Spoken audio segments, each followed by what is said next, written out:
disorder, and tonight Karen asked me to come speak because she believes that she could lay out all of these things, but the best way to know what it's really like and understand is to hear it from somebody that is experiencing or has experienced it.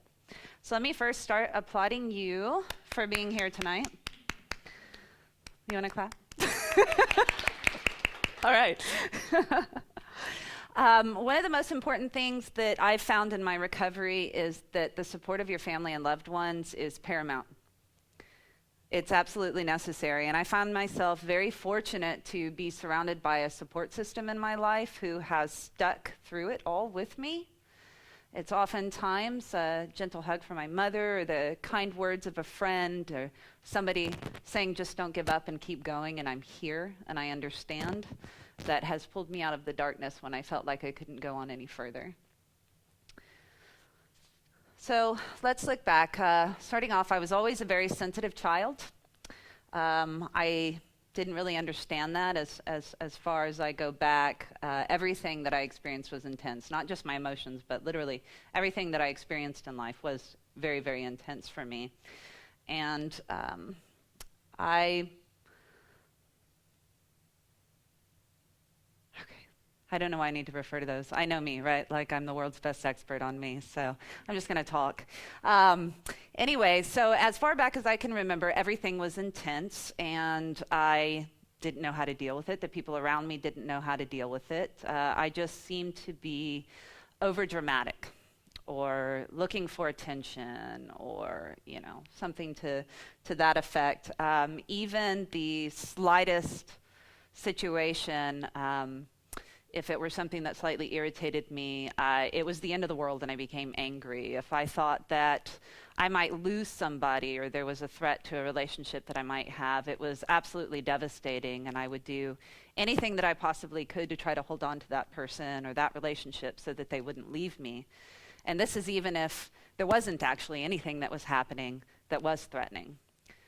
But I was always afraid to be rejected and to be left behind. I want to talk to you a little bit about what it's like to have such intense emotions. Sometimes you may read, and I found this to be a really accurate description for me, that it's like being an exposed raw nerve emotionally. I'm sort of always up here, right? And so when something upsets me or doesn't upset me, even when it's in a positive emotion, it goes very high, very fast, because I'm already up here at this intensity level.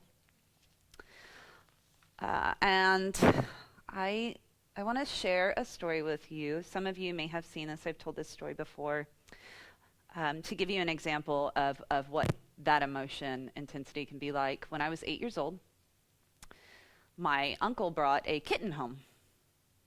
And I got to play and cuddle with it all day, and I felt absolutely in love with it. I felt safe with it. It didn't judge me. It wanted my attention and love just as much as I wanted it. And my mother decided that we couldn't keep it.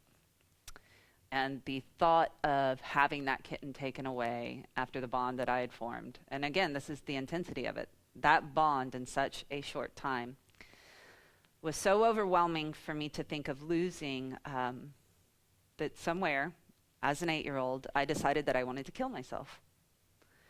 And I decided to do so by trying to overdose on over-the-counter medication. As I started to get sick from the medication, I became afraid. I didn't really want to die. I just had this pain and this intensity inside of me that I didn't know how to get rid of. Nobody had ever taught me how to deal with that because they didn't know themselves. But I was afraid to go ask for help and to tell my mom or to tell anybody what I had done because I thought I would get in trouble for this dramatic display of emotion. So I kept it to myself, and I didn't tell anybody for years. So that's just an example. Part of the story that comes with it is that for the past few years before this had occurred, I had been suffering from abuse. This wasn't something that my mother was fully aware of. This was something that was largely kept hidden from my family. And I don't think I knew how to speak out about that. So being emotionally sensitive, having that intensity and going through that, I'm sure you can imagine, does quite a number on a child, especially when they don't know how to reach out. I hung out with my older brother and his friends who were sort of the rebellious bad kids who experimented with a lot of drinking and drugs. And at 8 years old, and between the ages of 8 and 10 years old, I started to hang out with them and experiment with those things myself. And I'd finally found a way to sort of ease the pain that I was feeling, that was building up inside me, because I didn't know what else to do except try to keep it in, because when it came out, I got in trouble, right?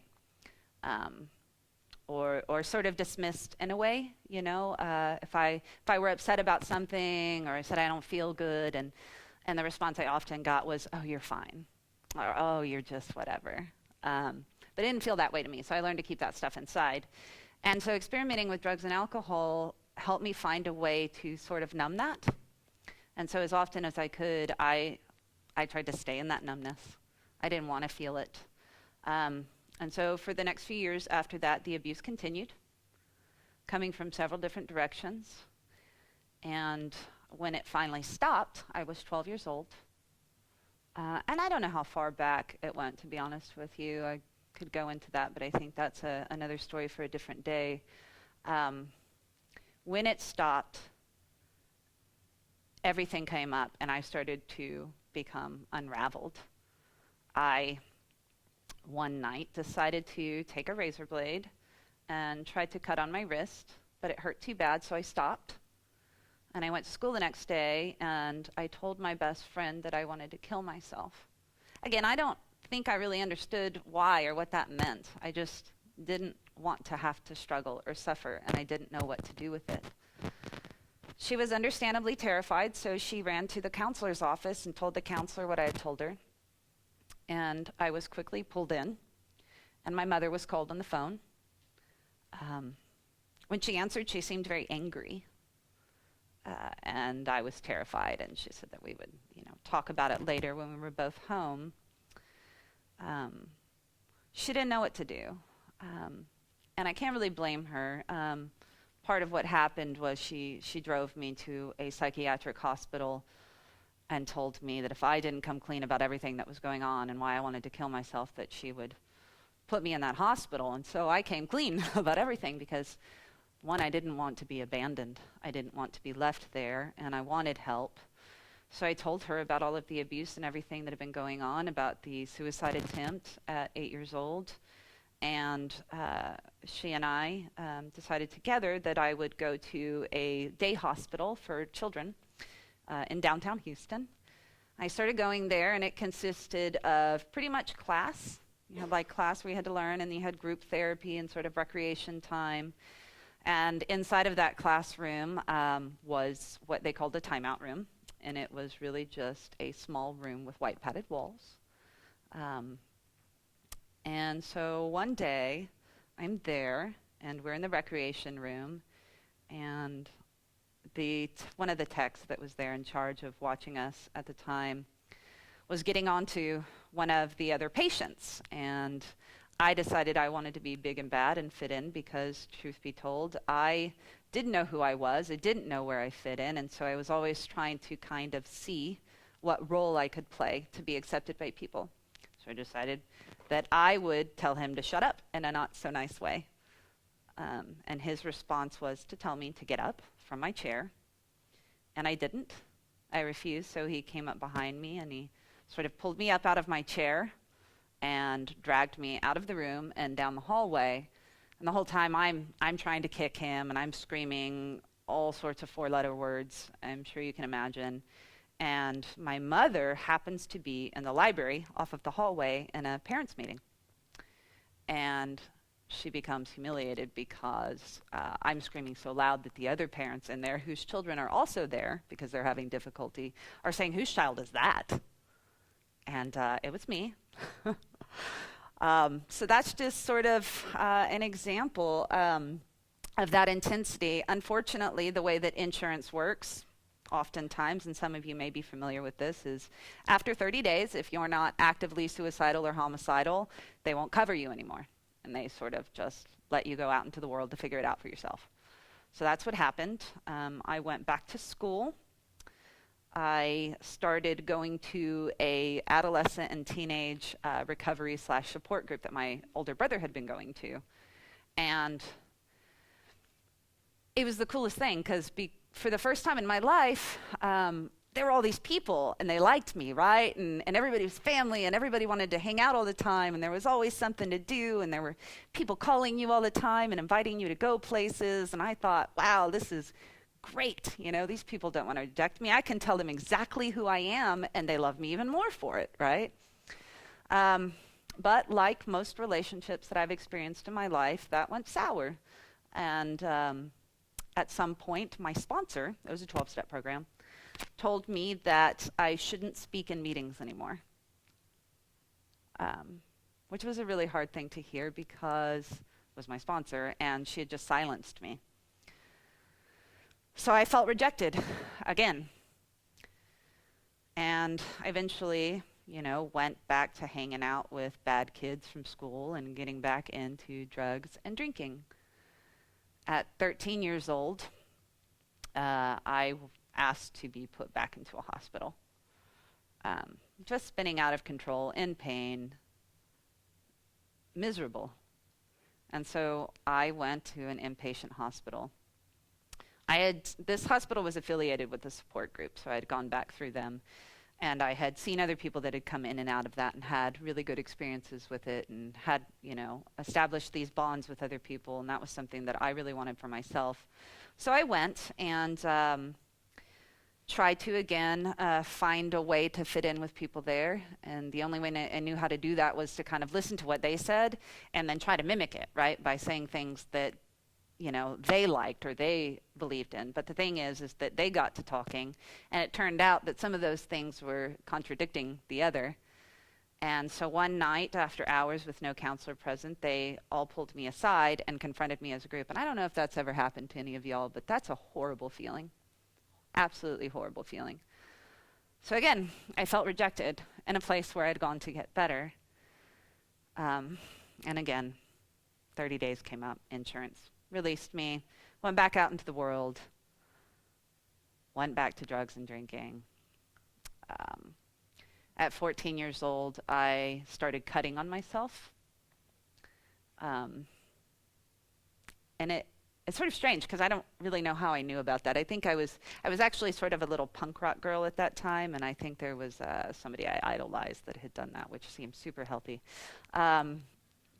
And so I started doing that to sort of release the pain, because, the thing is I have a huge heart, and I didn't want to hurt anybody else. And I didn't know how to get it out. But I could hurt myself and release a little bit of that. So that's what I did. And I kept it hidden through my clothing. I stopped going to school as much. And I remember at one point, my mother would beg me to not hang out with my friends anymore, and to sort of straighten out, and even went so far as to say, I can't stop you from hanging out with them, but if you do, I'm not helping you. I'm not going to give you rides. I'm not going to come get you. You're on your own with that, thinking that would stop me. So one day I went over after school to hang out with some friends, and about 10 o'clock at night, I called my mom for a ride home. And she said, no, walk home. And well, this is Southwest Houston, 10 o'clock at night. And I certainly, as a 14-year-old girl, was not going to walk home. A 14-year-old anything, boy, girl, whatever, wasn't going to walk home. So she said, don't come home. So I didn't for 2 weeks. Unfortunately for her, when I came home, I had dyed my hair black, shaved it into a mohawk, and gotten 2 tattoos. She was not very pleased. 2 days later, at the advice of some of the group counselors, she kicked me back out. And I had no choice but to go back to the group and sort of rotate around at different people's houses whose parents would let me sleep on their couch or had an extra room. And that lasted for 2 months. And then something sort of changed within me to where, I don't know, I started working the steps, I started doing these things, and started meeting this kind of ideal. They asked me to be on their steering committee. I started sponsoring people, and everything seemed to be getting better, at least I thought. I stayed there for a while, and that went bad again. I needed a way. I didn't agree with what was going on there. I wasn't fitting in with people. I tried to move on to a different group. That didn't work out. So over the next few years, I went back out and started doing drugs and drinking again and making all kinds of bad decisions. And got into some really hardcore stuff. And that lasted till I was 20. And something happened that sort of changed my life. Sometimes I refer to it as my own personal 9/11, that moment that sort of changed everything.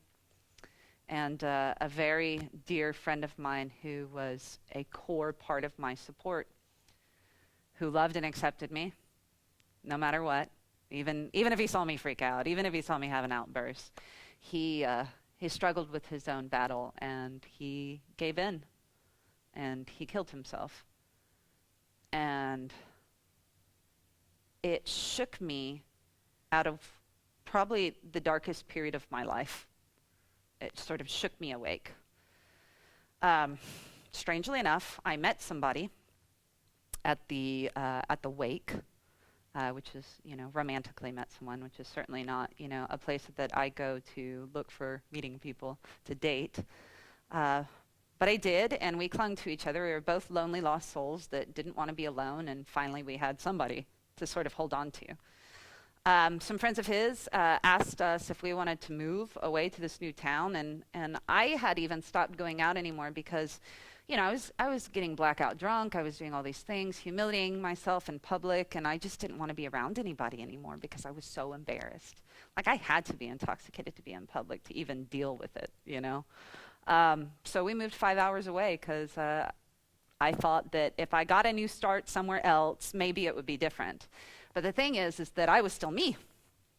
I was still an emotionally sensitive person. I was still recovering from going through abuse that I didn't know how to deal with, and all the emotions that were inside me having to do with that. I'd gone in and out of therapy. I'd gone back at 16 after another suicide attempt and a falling out with my father, and tried to go there. Couldn't keep up my appointments, as you'll hear and have probably read, is very typical of borderlines. I just couldn't do it. I couldn't deal with the emotions that would come up. It was like this water balloon that if I tapped on it just a little bit, it would just burst, and I couldn't handle that.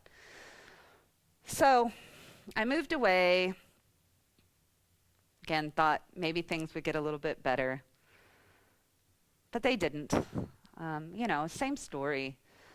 I met people in my life, and this has happened over and over and over again, and they liked me. I can be pretty charismatic at first. I can be funny and sort of theatrical and, dramatic in a good way, right? And all of those things, and people really adore me until they see me have an outburst or something to that effect. And then they start to kind of do this, like, I'll just kind of like you from over here, Then, the invitations to go to parties or different events start to decline. People start to kind of whisper, give me that look whenever I enter a place. And so I want to withdraw again, right? Because I don't know how to do this. I don't know how to deal with rejection, The thing about having borderline personality disorder is that all you really want in life is one, to know who you are, because you don't. You don't know who you are. Or I didn't know who I was.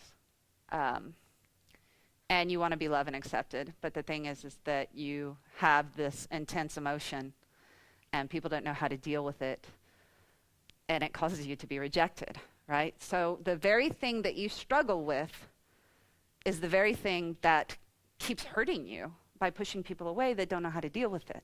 And you don't know how to deal with it. And nobody ever taught you because nobody knew. So, I became at work this sort of tyrant that, when I came in, I was a manager at this shop for a long time, and my employees would sort of, you could see them tense up, very apprehensively, try to see what my mood was that day. Should they wait? Should they back away? Should they just quietly keep busy? And I didn't like that. I didn't want to be viewed as this monster. Again, I had this huge heart. Like, I loved people. I loved the world. I loved animals. I didn't understand.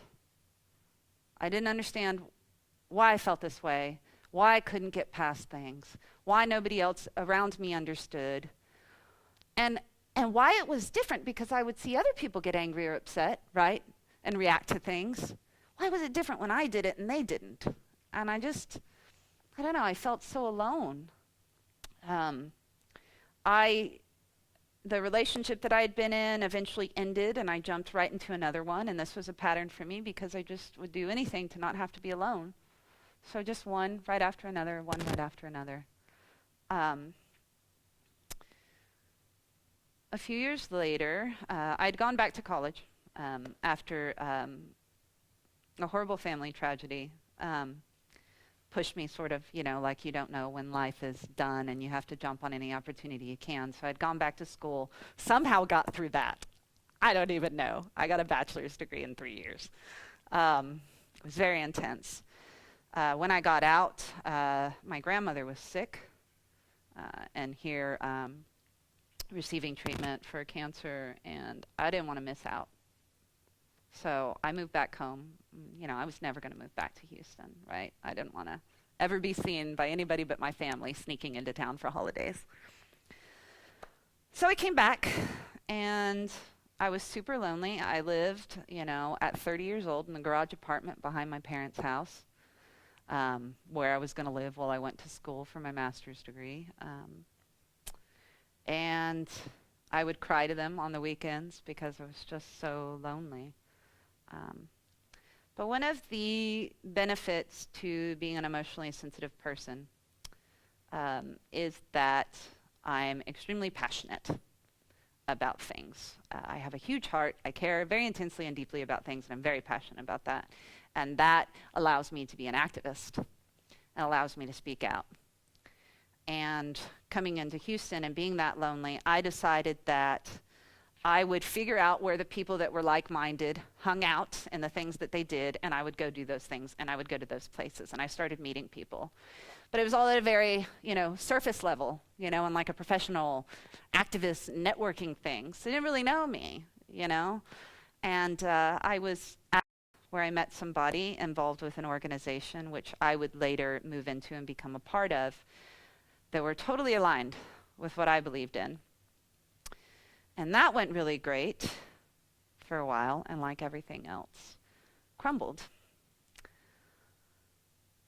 I had a relationship with somebody that was involved in the organization, and I had, it's funny, I had decided, I didn't think I could have a good relationship, right? I was too crazy, I was too broken, I was too damaged for anybody to want to stick around with me. It wasn't worth it, it was too much. But I found this person that I thought was the ideal that I was looking for. They were ambitious, they were an activist, they were self-sufficient and reliant, and all of these things that I thought would be perfect for me.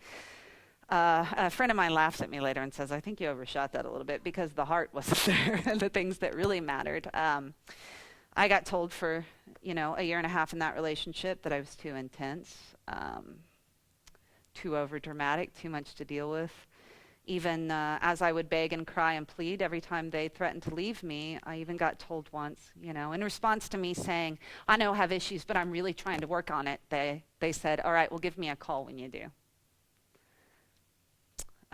Just lost. Stayed in this organization, would go in and out of depression, after I was rejected or dumped, I would go into these wild periods and just make a ton of bad decisions and just hurt myself more. I chain smoked, which I think for me was a way, to try to commit passive suicide. I wanted to go. And I think I was too afraid to kill myself, even though I had tried multiple times, but I wanted to go. And so I just kept throwing things at myself to hurt myself and to just stay in sort of this numbness. I'm not even really sure how I continue to function in the outside world in this professional level, except that, again, I didn't know who I was, and I became a really good actress. You know, I'd been in theater in school, and you know, I've been doing kind of public speaking things most of my life, and so I was really good at kind of keeping those things up. I met somebody else who I thought could finally handle me. They even had a psychology degree and understood some things, and you know, said that they were pretty sure that they knew how to handle me. And about a month into that relationship, they told me that they love me, and then, you know, what do I do? You know, now this person loves me, and I have this good thing in my life, and oh God, if I have this good thing, that means that it can unfold and crumble, and I'll lose it. So now I'm going to freak out, and I became hypervigilant. Like, they came to my house every day. We hung out every single day, and I would come home knowing they were there. And I had a lot of roommates. I lived with a lot of people, and as I was walking in the door, my head's going, all right, what situation am I going to walk in and see them in that I'm going to get upset about? And I started just sort of unfolding, and it started affecting our relationship, and I had to do something. So I found these support group meetings that I went to for other adult women who had been through some of the childhood trauma that I'd gone through. But the thing was, we started talking about the trauma again, right? And all these things started coming up, and I didn't know how to handle it. I needed something else. I started having emotional outbursts every day. I'm pushing my partner away. I'm pushing my roommates away. My family doesn't know what to make of it. I think even during an argument with my mom, I was so angry. It sounds funny now that I took a banana and broke it on the counter while arguing with her. Like, just in this place, totally lost. And I needed help. I was researching on the internet, and for the second time, this had happened like a year and a half, 2 years before, I kept coming across PTSD. You know, which I think, like most people, probably always associate in your mind with veterans and things like that. So I decided I would seek out a trauma specialist. And by that I mean people who specialize in dealing with women specifically who have been through the kind of traumas that I had been. I thought if I could get properly diagnosed, if I could put a name on it, then I could figure out how to fix it. So I went and did that, and she agreed with my self-diagnosis for PTSD. She also diagnosed me with major depression, not the first time I'd been diagnosed with that, and not a surprise at all. But then she said something that totally blew me away, and she told me that I had borderline personality traits, which, you know, people laugh when I say this, but she didn't call it borderline personality disorder until later on, because apparently it's a very serious diagnosis, right? Very scary. And so you can't say that right off in the first session. And I thought, well, this is nuts. I had been seeing the same therapist for 3.5 years. I went and told her, and she said, oh, I think that that's just, you know, too much, too fast. And I started looking at it and the DSM, and I started looking at that. You know, there's 9 criteria, and you only had to have 5. And I had all 9, and not even just kind of, like, and it made sense. But the thing that happened was I started looking at all the things I identified myself as, and I started realizing that they were symptoms, either of the PTSD or the borderline personality disorder. And so somebody who already didn't know who they were, the only thing that they did identify as started to crumble before me. And then I started identifying myself as somebody with borderline personality disorder, which isn't really who I am either. And it isn't who I have to permanently be either, right? So I freaked out for a while. That doctor had recommended that I try DBT, Dialectical Behavior Therapy. She told me a little bit about it. I traveled overseas for a month and a half and wanted to start when I got back. I got back, and a month after I got back, traveling with my partner, they dumped me because they couldn't handle it anymore. And we just had this intensive, like, month and a half, really intense trip together across the world. And I again, had fallen in love. Again, I had my heart just sort of stomped on the floor. And I went into a very, very dark place. And I started thinking about suicide every day. if I was outside smoking a cigarette, I was looking at my surroundings, thinking, what am I looking at right now that I could use? How could I do it? I was researching online, like, if I did it this way, what are the chances I could fail, and what would the consequences be? And what if I did these combination of things? And like really just focused on it, started planning in my head. I tried. I reached out to the DBT Center with the last little bit of hope that I had in me, and scheduled intake evaluation appointment and went to that. That was on a Wednesday. By the time that I had gotten to that appointment, I had decided that on Thursday night, the next day, I was going to check out. I was going to be done. And this is where my mind was. To give you an idea, the next day was that person who had just broken my heart's birthday. And I wanted them to know how bad they'd hurt me. And that's a pretty dark thing. I wanted to do it. I was done. I couldn't do it anymore. I couldn't stand the pain anymore. I didn't want to fall in love again. I didn't want to have my heart broken again. I didn't want to be rejected and outcasted from people. I didn't want to hear people say things about me like they had, like everywhere she goes, drama follows her. She's a hot mess, all of these things. Even forgetting all of the wonderful, lovely, nice things that I had done for them as well.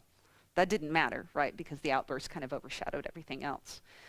I went to my intake evaluation and was just numb, just dead. And my therapist who was there could see this in my posture, could see it in my face, could hear it in my voice, and brought it up to me, asked me if I'd been thinking about it. And I said, yeah. She said, well, how? And I kind of lied to her.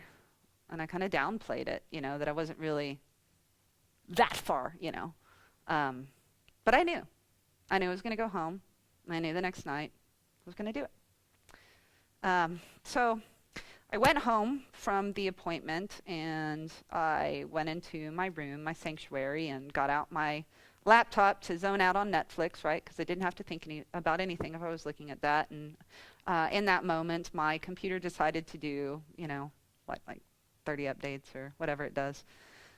And so I'm left there laying on my bed to think. And I start thinking about this person that I love, that broke my heart, and the intense amount of lifelong pain that it would cause them if I went through with this.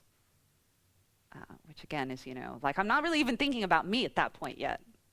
It's everybody else, because I don't know how to take care of me. But then I did. Then I started thinking about, I'm 34 at this time. There were things that I always wanted to do that I hadn't had a chance to do, like have children, because I hadn't been able to be in a stable enough relationship for long enough for that to even be a possibility. I wanted to travel the world. I wanted to fight the good fight. I wanted to help make the world a better place in whatever capacity I could possibly do that. And I thought, well, this decision is pretty final. And was I really ready to completely give up on all of that? Things started turning. And I thought, what if there's a possibility that DBT works for me? What if it actually works? What if it actually works and I get to do some of these things, or different things, whatever I decided I wanted to do? So I made a decision that I would try DBT. And I always had the fail-safe, I could always go back to my original plan if that didn't work, like everything else that had never worked. 23 years of therapy that didn't work except for give me a lot of self-awareness, more than most people I've ever come across. But didn't have the skills. So I went into DBT. I've been in it for a little over a year and a half now, or almost a year and a half now, I guess. And it has finally given me something that I always wanted that none of that therapy gave me, and that was the answer to, what do I do? How do I communicate? How do I deal with my emotions? How do I navigate around this? What do I do? I need something. And so I started learning that, right? And it's not a perfect practice, right? I mean, the thing to remember for me that I've really had to have compassion and patience and understanding with myself about is that I'm an emotionally sensitive person, right? I'm this emotional raw nerve walking around. That doesn't go away. The BPD, I can treat that, right? I can get past that. But I'll always be emotionally sensitive, and that's okay. Because even though I can feel anger and jealousy and sadness and anxiety and all of these things super intense, I can also be giddy and happy and joyful and full of love and creativity and excitement. So I don't know, that's sort of a gift too. And it also fuels that fire inside me to be an activist and to do things like come and speak to people. I found a bit more peace.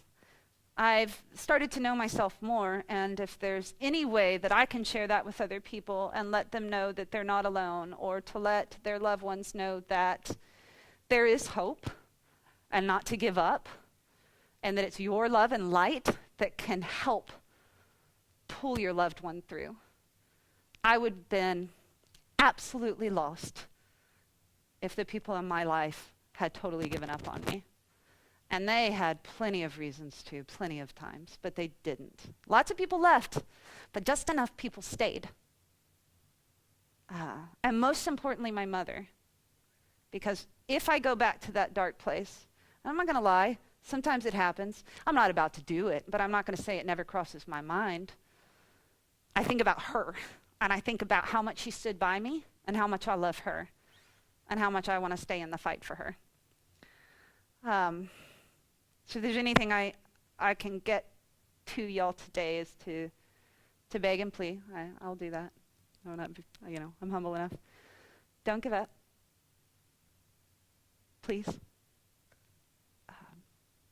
I know that you must see that there is a beautiful, passionate person inside of your loved one. Hold on to that, because that's who they are. That's who they really are. They're not all of this pain that you see in these outbursts or these emotions or this darkness. They're that beautiful person that you know they are inside, that you love. They're absolutely that person, and they just need some time and some love and some compassion and understanding. And I would also ask that you give that to yourself, because this is a journey for you all too. And I am probably left out a lot of stuff in my notes, but I feel good about it, and I just want to say thank you for coming tonight. Thank you for being here. Thank you for not only taking an active role and trying to help your loved ones, but also yourselves, and keep hope, because it can get better. Thank you.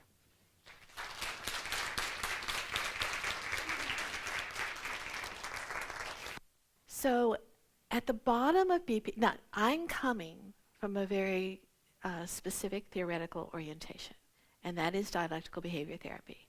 If you talk with someone from a different orientation, they're going to perhaps have a different view.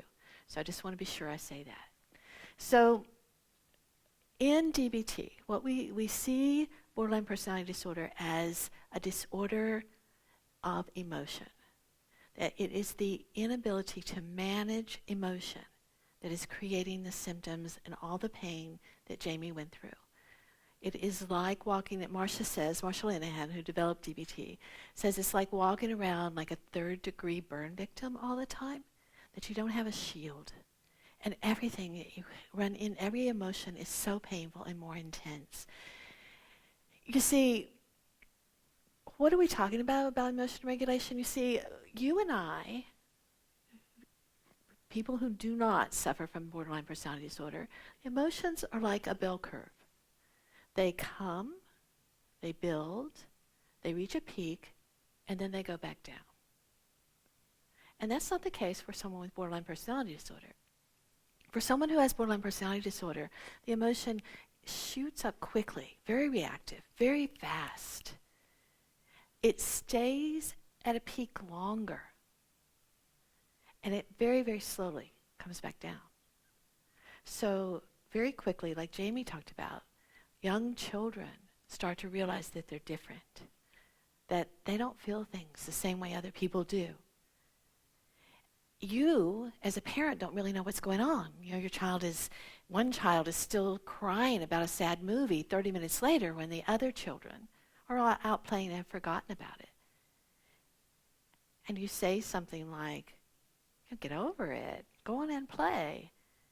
And then you're doing the best parenting. You're trying to help your child get on with it. But that child, because you don't know they're different, that child then says to themselves, there's something wrong with the way I feel. There's something wrong with the way that I experience the world. There's something wrong with me.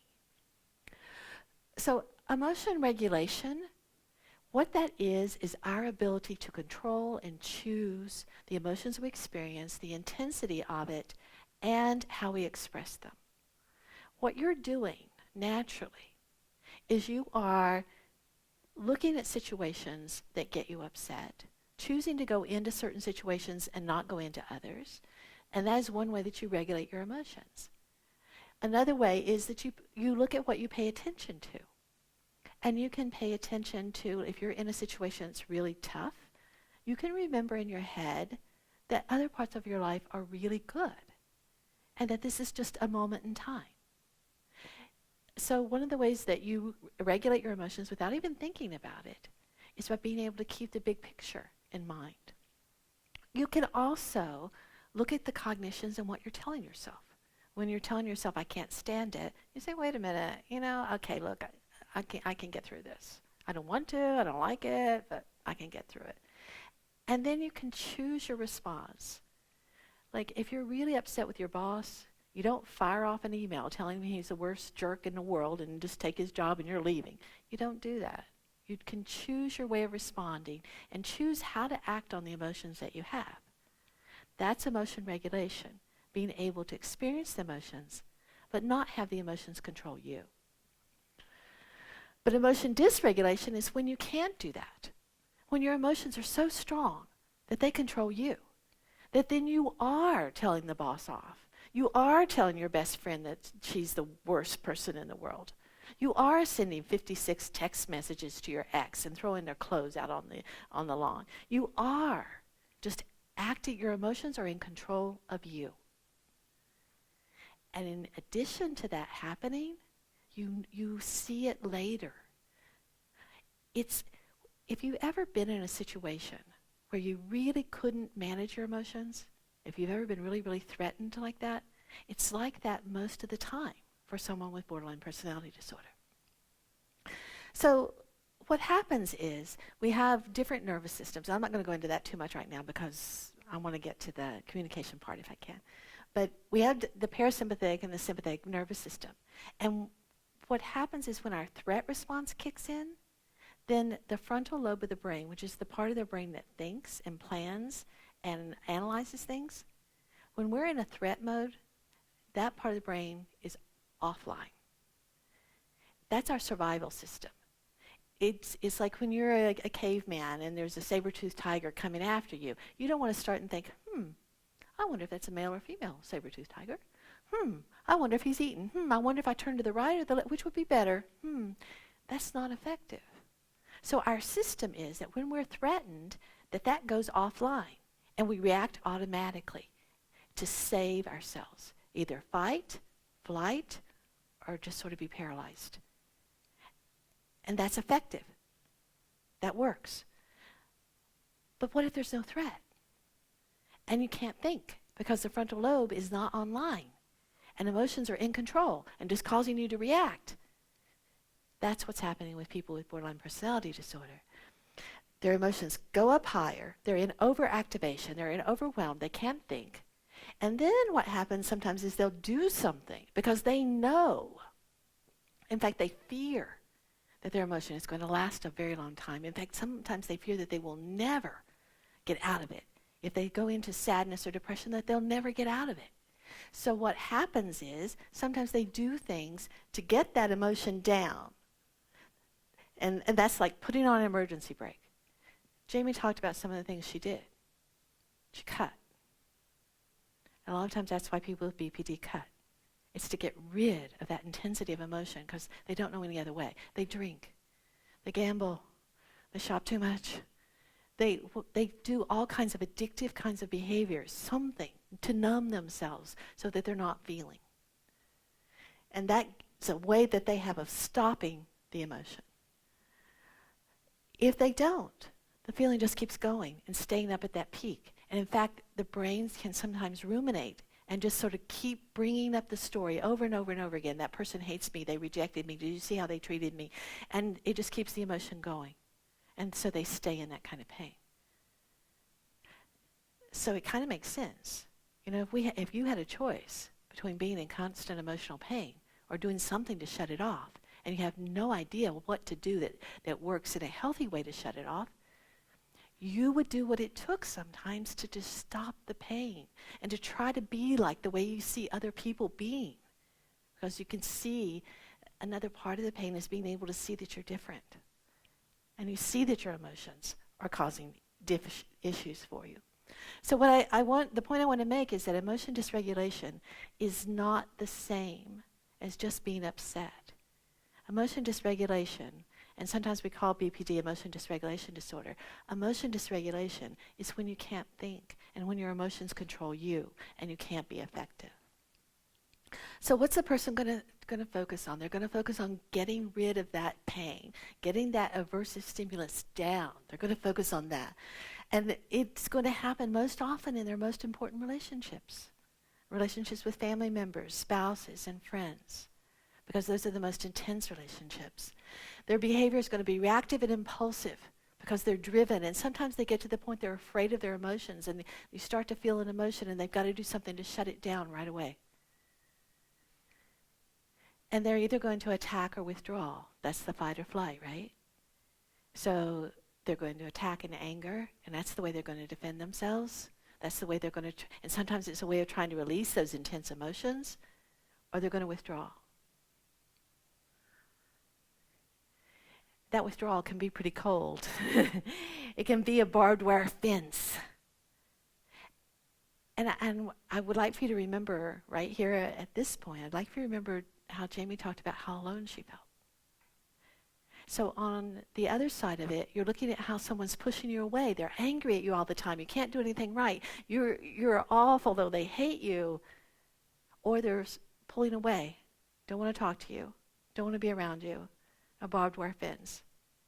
And yet on the inside, what's really going on for most people with BPD is this intense loneliness, an intense wish to fit in, and an intense wish to be cared about and loved. So here it is. There's the core, the emotion dysregulation. And this is from Alan Verzetti, by the way. And on the outside are the things that come about as a result of the emotion dysregulation. So these are interactive. So what happens is, let's go with self-judgment. So someone who has emotion dysregulation and they quit their job impulsively and tell off their boss, and they're not going to get a reference, and they've calmed down. It's 2 days later, they're calmer. They judge themselves. And so the more they judge themselves, the more dysregulated they get, the more the level of dysregulation rises, and it's just going to make things worse the next time. Because people with BPD sort of walk around with a higher level of arousal than other people do, and the more they judge themselves, the higher that level of arousal gets, and the more reactive they're going to be. And so then that leads to more emotion dysregulation. That's going to lead to more behaviors that are going to lead to self-judgment. That's going to lead to more. It's just a cycle. So you can see how that works. And it works with all of these on the outside. If you have emotion dysregulation and you're so terrified that people are going to leave you, and you're so scared of being abandoned, and you don't want to be alone, and you're seeing that there's something different about you. I did interviews with over 100 people. I don't want to exaggerate. How many was it? 60? 60. I did interviews with 60 people because we're doing a study with U of H.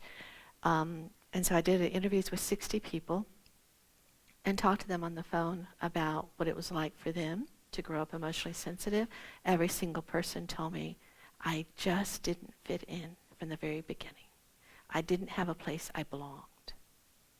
So you have the fears of abandonment. You've got the emotion dysregulation. And then because they feel like they don't fit in, they start to get really scared of being abandoned. We all want a tribe. We all want to belong. We all want to have a place we fit. And so they're scared of that. The more scared they get, the more dysregulated they get. And then the more they're going to be angry and push you away and get scared and act out of fear and not be able to think. And then the more fear of abandonment they're going to have. So it becomes such a vicious cycle that they don't know how to get out of and they don't see an end to. So one of the things that makes everything worse is something called invalidation. And invalidation and validation are near and dear to my heart. But you can have an emotionally sensitive person. I'm an emotionally sensitive person. And I think probably most therapists are emotionally sensitive person. Artists are emotionally sensitive people. I think most ministers are. Most people who work with other people in some sort of service way are emotionally sensitive people. So what's the difference between someone who has BPD and is an emotionally sensitive person and someone who does not develop BPD? Well, we have a theory about that there is some research evidence to support. And the idea is that some people are born with more intense emotions. They're born, that's the biology part. They're born with, they react more quickly, their emotions stay higher longer, and it's slower to return to baseline. That's biology. But there's an environmental part to it. And that environmental part is what we can change with education. It's also the thing that if you're a parent or a family member, it's the thing that you can do differently. It's one of the ways that you can help your loved one. And that part is validation or invalidation. So when someone's born with emotional sensitivity and they are a young child and they go to the movie, and we'll talk about, we'll use that same example. They go to the movie and they come out and they saw Bambi and they come out of the movie and they're still crying 3 hours later. You've got 2 other children. You've got a job to go to, and the other 2 kids are fine, and the one child is still crying. What's the normal thing to do? What's the thing that every parent's probably going to do? You guys stop talking to me? Are you withdrawing? What are you going to do? Get over it. Come on. It's time. Too much. Too much. Come on. Let's get some dinner. We got to get you ready for bed. Got school tomorrow. And I want you to hear that it is not your fault. But what you're doing is you're invalidating. That is when this child on the inside says, there's something wrong with me. Why can I not get over it? But you don't know that. What you're seeing as a parent is a child acting in a way that isn't like other kids. And in fact, it's probably going to get them in a lot of trouble if they keep it up when they go to school. Because it's out of the ordinary. And it sure does seem like they're making a big deal because nobody else is reacting that way. And you hadn't been here to hear this talk. So it's what we all say and do. When someone expresses themselves in that extreme way and it's out of the ordinary, we're going to say something like, come on, tone it down a little bit. Get over it. It wasn't that bad. Come on, sweetie, it wasn't that bad.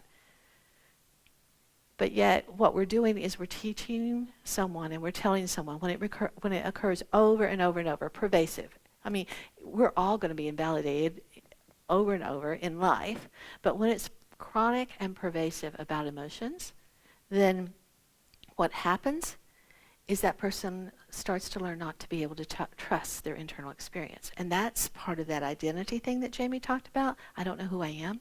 And I'm looking to other people to see how I should behave and what I should like. And I'm looking for other people to tell me what's the right way to respond. But then I can't keep it up. And then I've got 2 people doing 2 different things. And then they're telling me I'm a fake. So the invalidation of their experience is the part that we think chronic invalidation leads to borderline personality disorder. So this is what happens really quickly. An event happens. There's a heightened emotional response. There's this vulnerability that they have. And by the way, for everyone, if you don't have sleep, you don't have enough food, you don't have enough rest, that makes you more vulnerable. The same is true for someone with borderline personality disorder. They're going to be even more vulnerable. And the biology that they have, that whatever degree, you can be born with different degrees of emotional sensitivity, whatever degree that they have, that's part of their vulnerability. And then the judgments come in, And the judgments make everything worse. I'm a bad person for the way that I'm responding. I'm a bad person. I'm out of control. I'm crazy. There's something wrong with me. I'm broken because I'm having this emotional reaction that no one else is having.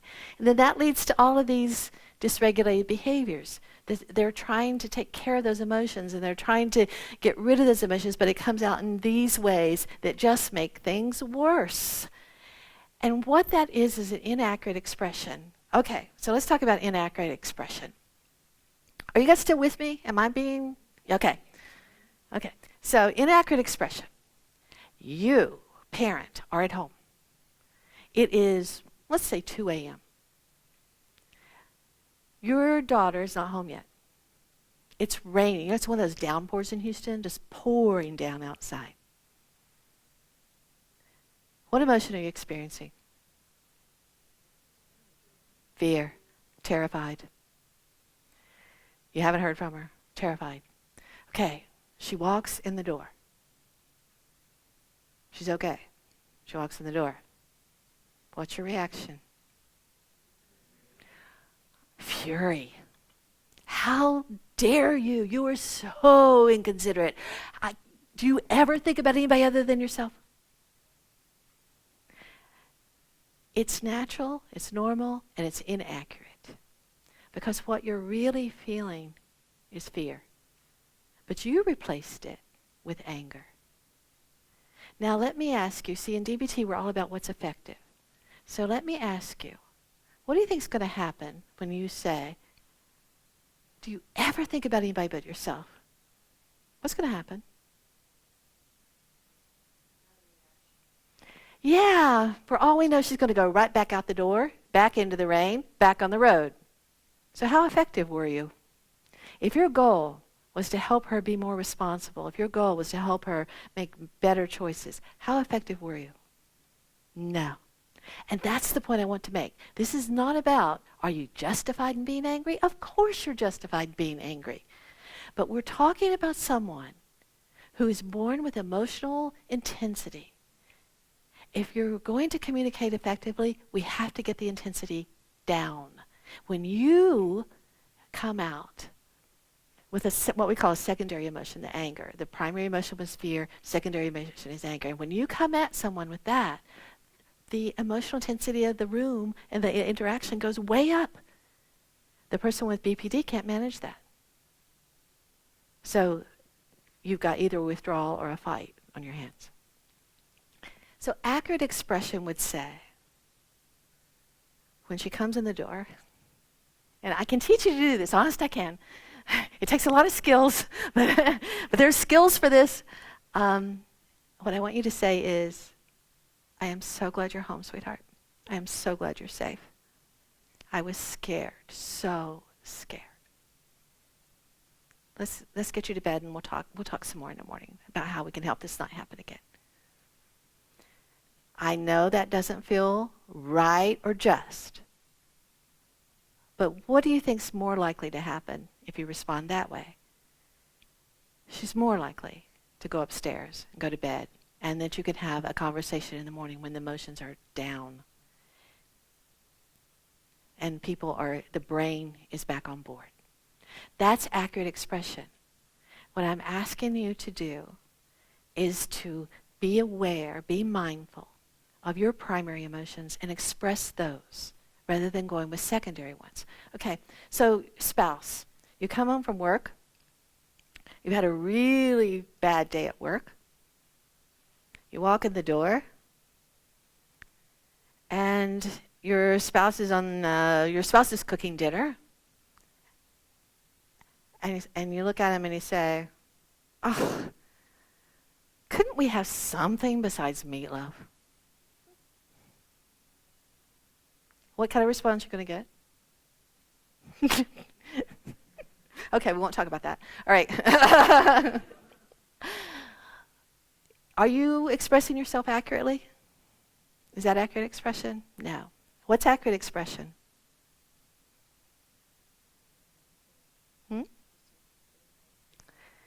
Yeah, I say, hey, I'm really cranky. I had a hard day. I'm really cranky. I'm just going to go be by myself for a little bit, see if I can, drink a cup of coffee or something. Or even, hey, I need some attention. But what does that do? Why don't we do that?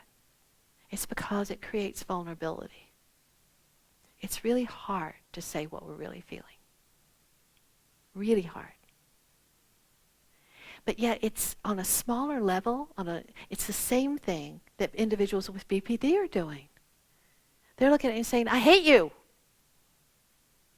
That's inaccurate expression. What they're saying is, I desperately want you to love me, and I'm afraid you're judging me, and I'm afraid I've totally disappointed you again.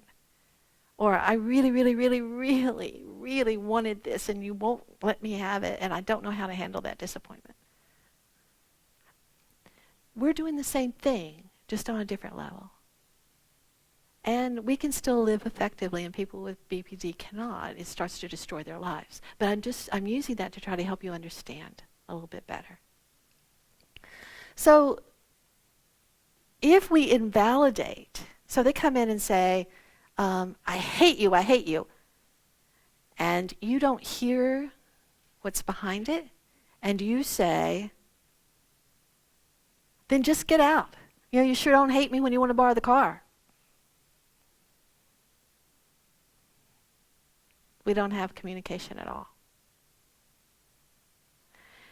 It's really hard to do, but if you can validate, and what validate means, by the way, is to look for the truth and only at the truth and acknowledge what's true and real. Validate doesn't mean agree. Validate doesn't mean to just nod your head and say everything's okay. Validate means to listen for the truth and acknowledge the truth of what someone else says. And to acknowledge the truth and the legitimacy of someone else's internal experience.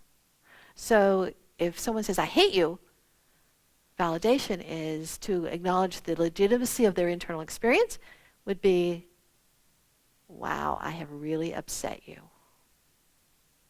Yeah, right now I don't really understand exactly what I did. I know that may upset you more. I really want to understand what I did. I have really upset you. When we can do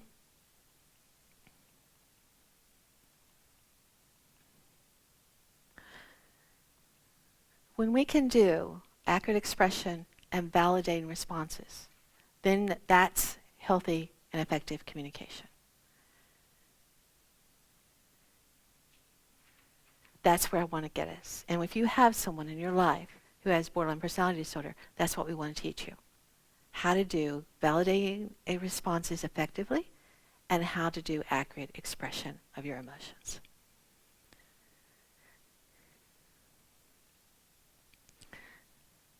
Okay, so I found some cartoons that talk about accurate expression, and I thought they were really something that maybe everybody could identify with. So accurate expression, it says, don't say, you can read it, it says, don't say, sorry I'm always late, when what you really mean is, hey, thanks for being patient. And one of the things we teach in DBT is that we can over-apologize, and that when you over-apologize, people stop listening to the apology. And that when you over-apologize, like have you ever seen, okay, I have done this, all right? Have you ever walked into a room, bumped into an empty chair and said, oh, excuse me? I've done that. And for some reason, we've gotten to the point, well, okay, that may be an overstatement. I'll back up. Sometimes we apologize for our very existence, and we apologize for whatever we do. That's not accurate expression. We're not expressing ourselves clearly or communicating clearly. And the reason, the core of why this is so important, is that accurate communication leads to trust. Accurate communication leads to trust, leads to connection. And you heard Jamie say, and it's true for most people with borderline personality disorder, I don't know how I fit in. I don't know where I fit. I don't know how to connect. I don't know how to have a relationship. And so my relationships are all chaotic. Accurate expression leads to trust, leads to connection. So for someone who has borderline personality disorder, part of the reason they need validation from you is that they don't know sometimes what accurate expression is. Okay, so I'm going to give you a very broad example. You know when you have a child, and your child is learning to talk, and you go down the road and you see a dog, and you point and you say, dog. And your child says, dog. And you say, that's right, dog. And then, a few months later, you're going down the road and you see let's say a collie. And the child says, dog. And you smile and say, yes, collie. And the child says, collie. That's how the child learns the words that we put on the world. Well, those words are also words of emotion. And the way your child learns about emotions is part of what you reflect back to them. My grandmother, she used to say to me, Karen, now don't be ugly. And I didn't know for the longest time that refusing a gift or refusing food was what she was calling ugly. I was like, don't be ugly. Okay, I thought it was mean or something like that. And sometimes, if we don't know the right word, or we're guessing, then we can teach children, they can get confused. And it's easy enough to get confused about emotions. Excitement can be easily confused with happiness, and they're two different things. So you are teaching the child how to label emotions, and actually that's part of emotion regulation, just being able to label what you're feeling. But if in your family, for some reason, you weren't taught to talk about emotions, or emotions just weren't something that you did talk about, culturally, there are some cultures that don't really talk about emotions, and then the children get, you're overreacting, you're too sensitive, you're dramatic because it looks that way, then they don't learn what the emotions are or how to deal with them. They're not learning the skills that I just talked about that you guys know naturally. So validation is the way we start to teach someone with borderline personality disorder. We validate the truth, and so that we start to teach them, yeah, that's right, I see. And they start to trust their internal experience, and then they start to be able to build a sense of who they are. Okay, so more of these, like, sorry, I'm not making a lot of sense. And then versus, thank you for understanding me. Sorry, I'm kind of a drag. Thank you for spending time with me. Sorry, I'm just rambling. What you really want to say is thank you for listening. Sorry, I take up so much space. Thank you for appreciating me is what you really want to say. Sorry, I'm such a disappointment. Maybe what you really want to say is, thank you for having hope in me all this time. Don't say sorry when what you really want to say is thank you. So my challenge for you is to start thinking about what you're saying. And are you expressing what's really in your heart? Are you expressing what really your primary emotions? And is it being effective? Because if it's not being effective, then we need to find a different way too.